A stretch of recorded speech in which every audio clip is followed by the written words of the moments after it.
ڕەوشی سووریایە لە پاش ئەو گرژیانی کە ئێوارەی ڕۆژی دووشەممە ڕوویدا. گرژەکان ڕوویاندا و ئێستا قسە لەسەر ئەوە دەکەین بزانین لە دوای ئەم گرژیانە چی ڕوودەدات. ڕێکەوتنەکان قسە و گفتوگۆکان بەکوێ دەگات ئەوەی کە بەر لە گرژیەکان هەبوون دەتوانرێ ئێستش کاری لەسەر بکرێتەوە یاخودنا کورد دەتوانێت چۆن مامەڵە لەگەڵ ئەم دۆخەدا بکات کە ئێستا ڕوویداوە لە کاتێکدایە کە حکوومەتی سووریا و گروپە چەکدارەکان هەستەدە و وە کورد تۆمەتبار دەکەن بە دروستبوونی ئەو گرژانەی کە ئێستا ڕوویانداوە هەموو ئەمانە لە کاتێکدایە کۆمەڵێک پێشنیاز و قسەی هەسەدە هەبوو کە وەڵامی حکوومەتی سووریا درابەوە بۆی کە مافی کورد دەستەبەر بکرێت و هێزەکانی سووریای دیموکرات لەگەڵ سوپای سووریادا تێکەڵ بکرێتەوەنێ بە میکانیزمێکی گونجاو بۆی کە ڕێکەوتنی لەسەر کرابوو. بەڵام ئەو گرژی و ئاڵۆزیانە هاتنە پێشەوانێ و ئێستا گفتوگۆکان ڕەنگە بەپی ئەوەی کە باز دەکرێت بۆ وەستێت. ئەمانە گفتوگۆکەین لەگەڵ بەڕێز سیوای سەلیم کە چاودێری سیاسی و جەنابێ ڕاستەوخۆ لە هەولێرە و میوانی پرسی ڕۆژن. کاکی واسڵاو لێبێ نیۆڕۆ باش سپاس بۆ ئامادەبوونی جەنابەت ئەوەی کە ئێوارەی ڕۆژی دووشەممە لە سووریا ڕوویدا یاخود لە گەڕەکە کوردیەکانی ڕۆژاوی کوردستان ڕوویدا. و قسەکانمان گوێ لێ بوو و بینیمان چی ڕوویداوە چیش دەوترێت لەسەر ئەو گرژی و ئاڵۆزیانی کە دروست بوو. حکوومەتی سووریا و گروپە چەکدارەکان هەسەدە تۆمەتبار دەکەن بە دروستبوونی ئەو گرژیە کە ئەمە لە گەڕەکی شێخ مەقسوود و ئەشرەفیە بوو. لە بەرامبەریشدا سووریا دەڵێ ئێمە تەنها پارێزگاریمان لە خۆمان کردووە. دەمەوێت دید و بۆچوونی تۆ بزانم لەسەر ئەوەی کە ڕوویداوە تۆ چۆن خوێندنەوە بۆ ئەم بابەتاکەی.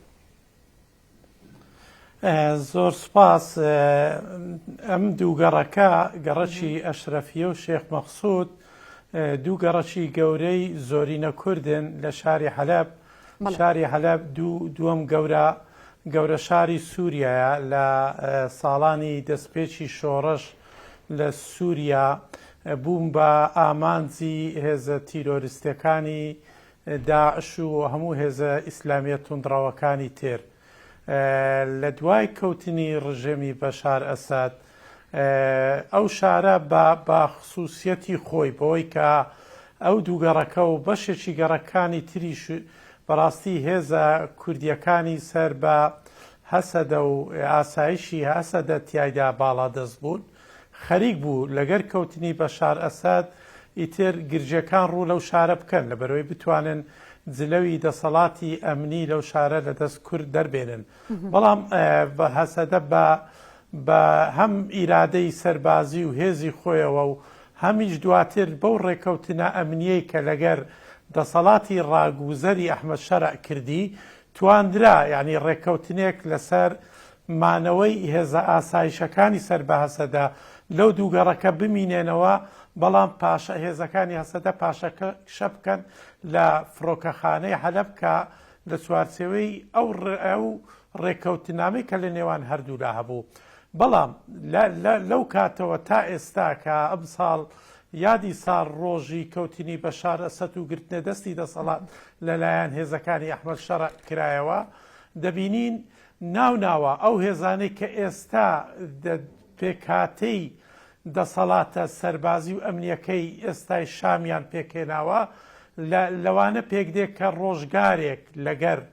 کورد لەگەر ڕۆژئاوای کوردستان لە چوارچێوەی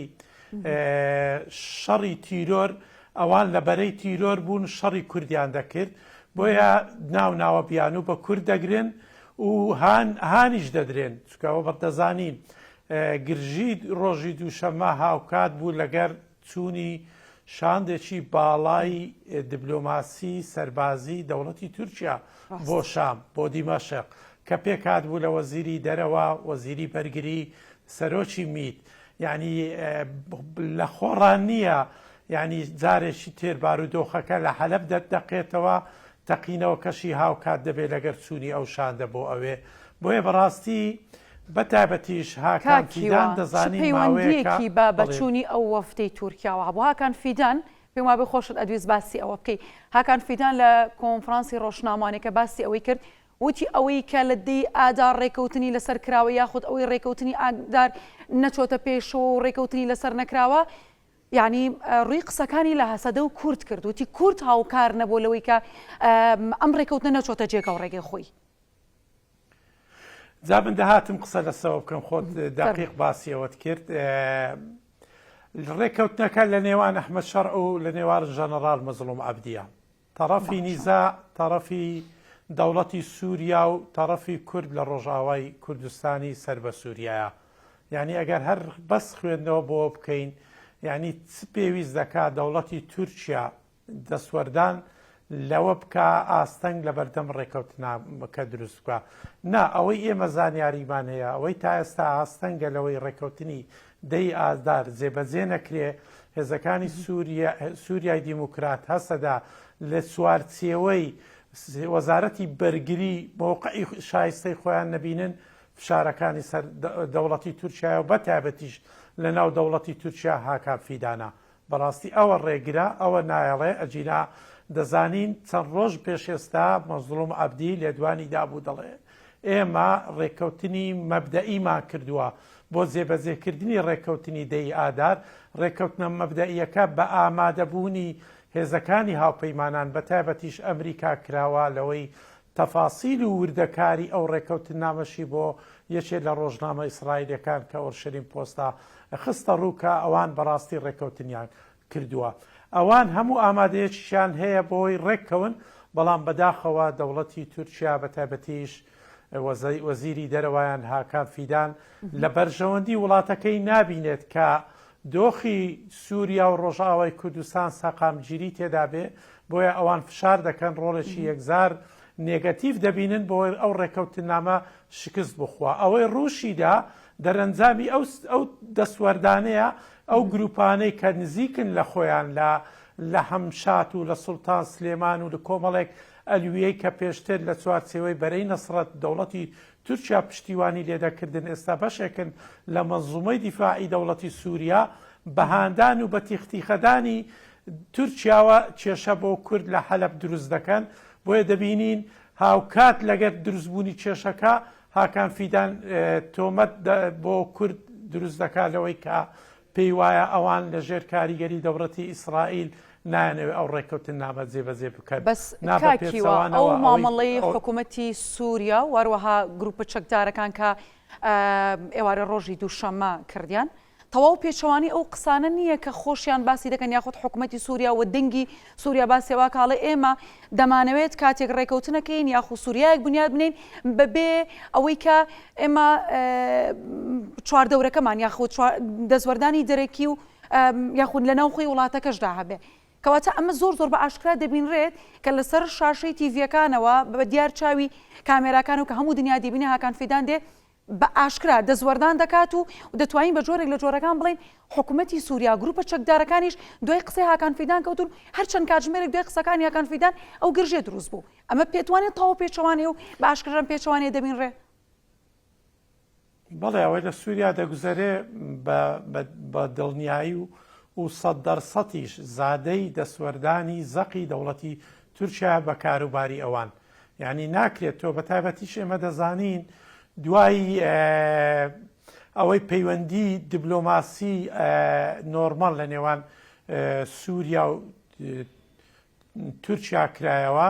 هاکان فیدان جێگرەکەی خۆی ڕاستپات بۆی کە ببێ بە باڵوێزی تورکیا لە سووریا. ئەوە ڕێک بۆ ئەوە بوو کە لە باری دیبلۆماسی، لە باری سیاسی، لە باری ئەمنیەت و سەربازیەوە دەسوەردان بکەن، نێڵن سووریا سەقامگیر بێ، نێڵن ئەو دەسەڵاتە کاتیەی کە ئێستا هەیە بەڕاستی بتوانێت ڕۆلی خۆی ببینێ، بیانەوێت هەمیشە ئیعاز و ڕاستپاردەکانی دەوڵەتی تورکیا جێبەجێ بکەن. خۆبینیمان لە ڕابردوو هەمیشە یعنی شاندی دەوڵەتی تورکیا بە بەردەوامی لەوێ بوو، ویستیان بنکە و بارەگای سەربازی بکەنەوە، بەڵام هاوپەیمانان ڕێگەیان پێنەدا. دواتر لەلایەن فڕۆکانی ئیسرائیلی بنکەکانی سەربازی دەوڵەتی تورکیا بۆردومان کران. واتە بەڕاستی تورکیا سەقامگیری سووریا لە بەرژەوەندی خۆی نابینێ. بەتایبەتیش ئێستا دەزانی ناکۆچیەکان لە ناوخۆی تورکیا تا دێ زەق دەبنەوە، بەتایبەتیش تێڕوانینی ئەوانەی دژی پرۆسەی ئاشتین لە تورکیا لە ناویاندا هاکان فیدان فشار دەکات کە لە ڕێگای کێشە دروستکردن لە سووریاوە. ئێمە دەزانین ئەزمموی لەو بارەیەمان هەیە لە پرۆسەی ئاشتی 2013 تا 15 دەوڵەتی تورکیا بە هێرشی بە پشتیوانیکردن لە هێرشی تیرۆرستانی داعش بۆ سەر کۆبانێ هەوڵیدا ئەو پرۆسەیە لە کەدار بکە کاتێک کە کۆمەڵێک گەنجی سەرباز سۆسیال ئینتەرناسیۆنال ویستیان گرتبوونەوە دژی پەلامارەکانی داعش بکەن تەقینەوەیان کرد دواتریش بینیمان دوو پۆلیس کوژران ئەوە دەوڵەتی تورکیا کردێ بیانوو بۆ ئەوەی کە پرۆسەکەی 2015 پەک بخا لە ئێستاشدا هەمان شت دەیەوێت لە ڕێگای دروستکردنی بارودۆخێک لە سووریا لە نێوان هەسەدە و لە نێوان دەسەڵاتی کاتی ئەحمەد شەڕە لە ناوخۆی تورکیاش پرۆسی ئاشتی پەک بخا ئەوانەی کە لە بەرژەوەندیان دەدرێ ئەوانەی کە پێیان وایە ئەو ئاشتیە سبەینێ دەسەڵاتی ئەوان کەم دەکاتەوە هەموو ئەوانە بەڕاستی گرفتی گەورن واتە بەتەنیا دەسوەردان نییە لە کاروباری تورکیا بگرا و ئەوە هەناردەکردنی کێشەکانی خۆیانە بۆ دەرەوەی سنوور بە تایبەتیش بۆ ڕۆژاوای کوردستان. باش کاکیوە چی وای کردووە دان بە کووردا نەندێ بە دیاریکراوی ئەوەی کە ئێمە ئێستا دەیبینین پشتیوانیەکی باشەیە لەسەر ئاستی نێودوڵەتی بۆ هەسەدە و بۆ مەزلوم کۆبانێ لەوەی کە لە کاتی هاتنی داعشدا هەموو دنیا بینی ئەوان چە پشتیوانیەکیان کرد بۆ ئەوی کە داعش تێک بشکێنرێت و ئەم هێز و قۆتەی کوردیش لەو ناوچەیە بەڕاستی جێگی سەرنجا و دانی پێدانراوە چ تورکیا چ سووریا چ هەر وڵاتێکی دیکە ئەگەر دژی ئەم دەسەڵاتەی یاخود ئەم هێزەی کورد بێ بۆچی ئەگەڕێتەوە بۆچی دانی پێدانانن ئەمە لە کاتێک لەسەر ئاستی نێودوڵەتی دانی پێدانراوە هۆکارەکە بۆچی ئەگەڕێتەوانێ هەر ئەوەیە کە بۆ نمونە ئەمان کوردن نانەوێت دان بە بەهێزی کووردا بنرێ لە هیچ شوێنێکی پارچەکانی کوردستانیان چی؟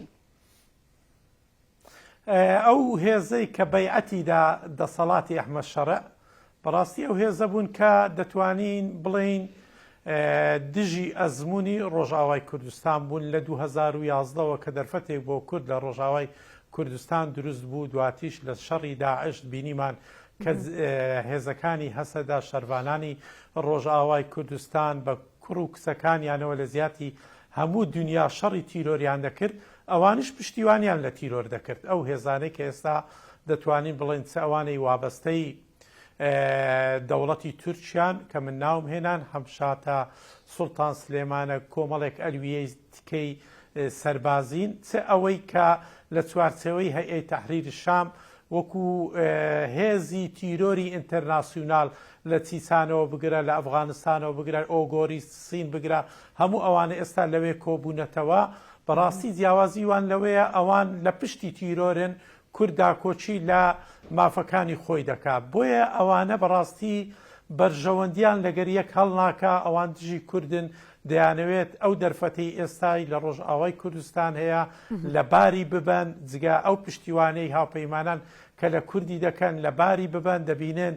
کورد دەتوانێت زامنی پاراستنی دۆستەکانی بکە لە ڕۆژئاوای کوردستان وەکو ئەو ئەزمموی پێشتر لە هەرێمی کوردستان ئێمە هەمان بوو لە شارەکانی عێراق هاوپەیمانان و سەربازانی ئەمریکا دەکرانە ئامانز بەڵام لێرە پارێزراو بوون ئێستا هەمان ئەزممون لە ڕۆژئاوای کوردستان جارێکی تر دێتەوە پێش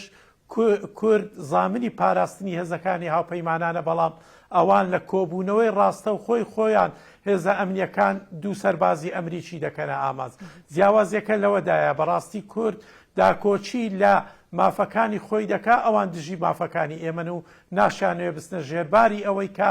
دان بنێن بەوەی کە ئێمە میلەتێکین وڵاتەکەمان خاکەکەمان داگیر و دابەش کراوە مافی ئەوەمانەیە کە پشکمان هەبێ لە سووریای نوێ لە تورکیای تازە ئێستا لە عێراق و لە ئێران.